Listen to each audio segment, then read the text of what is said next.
rien de cette rencontre. Parce que déjà, le gouvernement est en train de faire du dilatoire, de la désinformation et de l'intoxication. Ça ne passera pas. Je crois qu'aujourd'hui, ceux qui parlent doivent penser à l'avenir. Nous marchons pour les générations futures, comme l'a fait Rosa Parks en 1955. Nous nous battons pour les générations futures. Le combat que nous menons est un combat pour revaloriser la fonction enseignante, pour avoir un enseignement de qualité. On y va. Demain, ils nous ont convoqués. Nous sommes à Saint-Louis. Inch'Allah, s'il plaît à Dieu, nous serons à la rencontre. Mais nous n'attendons rien de la rencontre. Et les enseignants l'ont dit, ils restent mobilisés, engagés à mener le combat.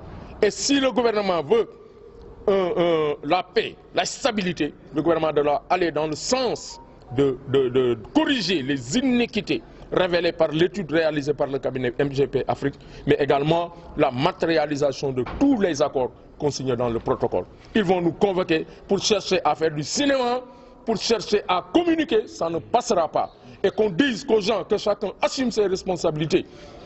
Il y a des moments, il faut avoir le courage. C'est ça le patriotisme. Il faut avoir l'honnêteté de dire la vérité. Et c'est ce que nous attendons des autorités. Et c'est pourquoi tout à l'heure nous avons dit, Madame le Président, aujourd'hui est disqualifié pour faire de la médiation. Parce que quand vous avez une position partisane, vous ne pouvez pas faire la médiation. Quand vous avez le courage, entre guillemets, de dire que ce point ne figure pas dans le protocole, c'est extrêmement grave. Le protocole est en train de circuler et tout le monde sait que l'autre aspect, si ce point ne figurait pas dans le protocole, pourquoi le gouvernement a mis autant d'argent pour une étude? Pourquoi l'étude a été faite? Pourquoi le président pourquoi on a fait un séminaire sur les résultats de l'étude? Pourquoi le président a pris ses engagements? Pourquoi le ministre des Finances nous a dit qu'il ne peut pas se prononcer? Pourquoi le ministre de la fonction publique nous a dit que le dossier est sur la table du président?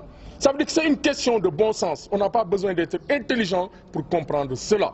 Mais nous, vous ne nous entendrez jamais dire des choses qui ne sont pas exactes, des choses qui ne sont pas conformes à la réalité. Nous nous battons, mais avec honneur et dignité. Et tout le monde le sait. Ce que nous faisons, c'est pour une école de qualité.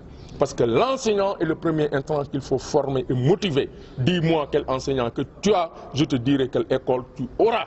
L'école est au cœur des préoccupations des sociétés humaines, modernes et traditionnelles. C'est le sanctuaire, c'est le creuset de la citoyenneté. Quand l'école est en décadence, la société est en décadence. C'est pourquoi on doit sauver cette institution prestigieuse aujourd'hui qui est le creuset de la citoyenneté.